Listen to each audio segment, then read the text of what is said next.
Okay, part 2 of the LR4 spark plugs.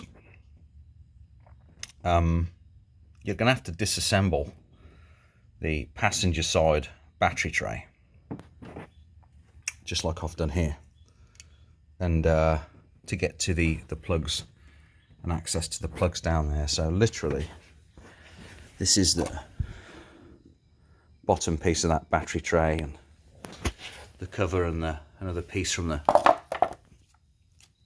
top of the battery tray there. Be very careful with your disconnections.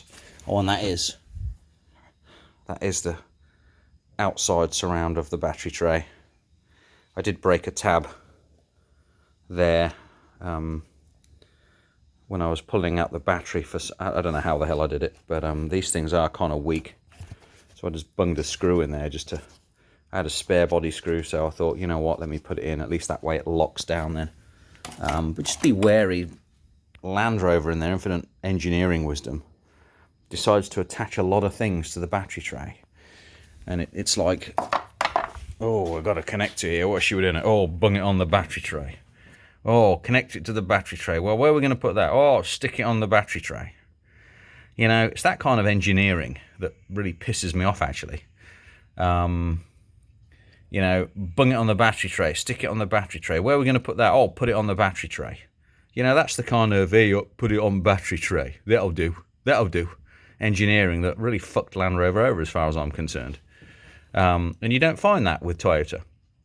Now, the Land Rover wiring has gotten a lot better, but, you know, you wouldn't find, in fact, you wouldn't find that on my old Nissan. It would be completely covered in conduit. So, so I think Land Rover's got a long way to go, and I got to tell you, I'm doing the plugs on this thing. I started on the other side the other day, and now I'm on the passenger side. And I got to say, this thing's got, I think, on the last gap count, I think what it had 23 ECUs. You know, and the new Land Rover, as part of its marketing campaign, they announce it's got 87 ECUs. Well, what the hell? I mean, seriously, I got to tell you, if I was working on this in the bush, as it is, it's going to be a real pain in the ass to deal with. I can't imagine a Land Rover with, what, 4 times the amount of ECUs than this. I can't imagine it. And I think Andrew St. Pierre White said it the best. How the hell is a bush mechanic who basically is doing repairs in his shed, that's also his front living room, which is also his meat locker, going to be able to do repairs on this, let alone a freaking new Defender with 87 ECUs and about 5 billion miles of wiring? I mean, check that out. Right? There's a problem with this. You know, you've got the windshield seal here, and you've got the bottom valance, and you've got the bloody computer right there. And there's been cases where water's gotten in, obviously not on this, but there's been some leakage occurring, and water's funneled its way into the computer and killed it. Now, I've actually had water over the hood of this, and driven along quite happily for about 25 yards, which scared the crap out of me. So I've had no issues, but it's got some very high breathers in this thing. You know, so you're fairly good. But I got to tell you, if you're doing mechanical work on one of these, and you're like a bush mechanic, and you're supposed to be driving around Africa picking up animals, so it's going to be bloody impossible. You know, I'm going to get in here now, actually, and before I start pulling the plugs out, is have a bloody good vacuum, because it's covered in crap. You know, there's crap everywhere in here, and I just don't want any of that shit getting inside the cylinders and down in the spark plug gap. You know, so I just don't know how you would do that in the bush, which is why you can't beat Defender 90, the old ones. I mean, you just simply can't. They're just box simple. And the sooner Land Rover understands this, and the fact that they're going to lose hardcore sales because of that, and they've turned it into a soft roader, you know, with its 1.2 million kilometers tested. Well, that's nothing. You know, Land Rover 90s were tested all over Britain in the harshest conditions on farms. You know, I was in the Royal Marines for a bunch of years, and we had them, you know, coming on and off landing craft, and they were designed to operate for 9 hours in 2 meters of water with a snorkel.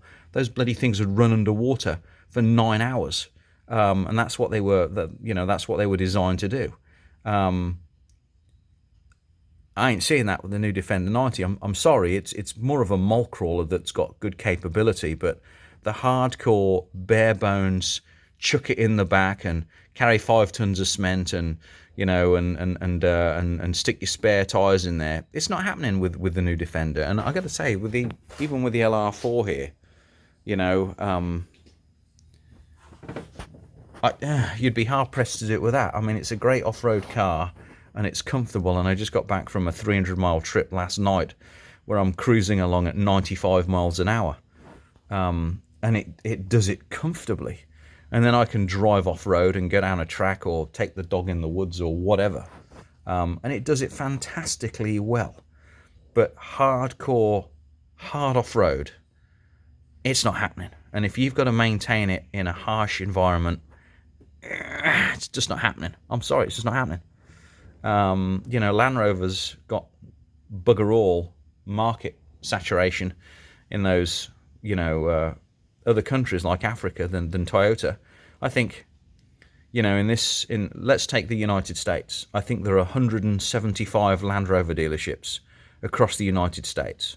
Okay, there's a couple more Jaguar Land Rover combined dealerships, I believe, but compare that to Toyota, who has 1,400 dealerships across the United States, compared to Land Rover's like 100 and something. You know, it's a huge difference, and the same applies to these foreign countries, you know, like Africa or, you know, Australia, where Land Rover just hasn't got market saturation. And I don't know if that's because of their long-term marketing strategy with the vehicles they're producing, like the new Discovery 5. What a piece of crap that is. You know, I drove one of those for 2 weeks, and I got to tell you, I was so glad to get my old LR4 back after that bloody thing. You know, and I was kind of naughty with it because I did take it off-road quite a few times with the dog, chucked the dog in the back, I lobbed the canoes on the top, and we went off in the frickin' woods with the stupid thing. And I got to tell you, you can bomb down a trail in this in full confidence with that bloody big chassis underneath it. You can't do it on a Discovery 5. And I'll tell you another reason. I've been down in the woods where I've gone through bomb holes in this, and you don't know they're a bomb hole until suddenly it's 3 feet deep, and you don't know how deep the damn thing is originally because it looks small, and you'll drive over a piece of pine, and it could be like a 4 or a 5 inch thick piece of pine, and it, you know, a wheel will go over it and it will stand up on one end, and as it stands up, it can hit your chassis. And I've had a couple of times where I've had a massive, the whole truck's jumped, where I've hit a pine bough which has popped up and hit the underside of the chassis. And I got to tell you what, the whole land, I mean, £6,000 Land Rover jumped like 1.5 feet in the air from it. So I can only imagine what damage that would have done to a monocoque chassis. I can't imagine. But when I got home, I power washed it all off and had a look under there, and I could see where the bow had hit. And I got to tell you what, it was a good old mark, and there were splinters everywhere, but it didn't do any damage. If that was a Discovery 5 or the new monocoque Defender, not so sure about that. No, not so sure. But anyway, I'm going to get on with the plugs again. Round 2. There's the computer down in there. Just be real careful of the wires. And you know what I did do? I can't see it here, but this piece of wiring loom here, there, as you can, I can't see whether you can tell here, kind of rubs on the computer a little bit. Yeah. So what I did do is I got some of this rubber tape, not vinyl. Where's it gone? Here we go. It's this thick 3M rubber tape, and it stretches. I actually wrapped a bunch of that around the wires because, you know, I go off-road quite a bit, and that's, as far as I'm concerned, a pinch point And if the wiring loom broke at that stage there, that would be a real pain in the ass to fix. So I wrapped it with a couple of levels of this just to kind of give it some barrier there, and hopefully it should be okay. But just keeping an eye on it. And then as you can see down here, getting to the freaking spark plugs in the back are going to be a right pain in the ass. So I might have to separate these pipes a little bit more and take some more connectors off and lost my screwdriver, and get into there. But before I do that, like I said, I'm going to go through this with a vacuum cleaner and get all the crap out, and then we should be okay. Over and out for now.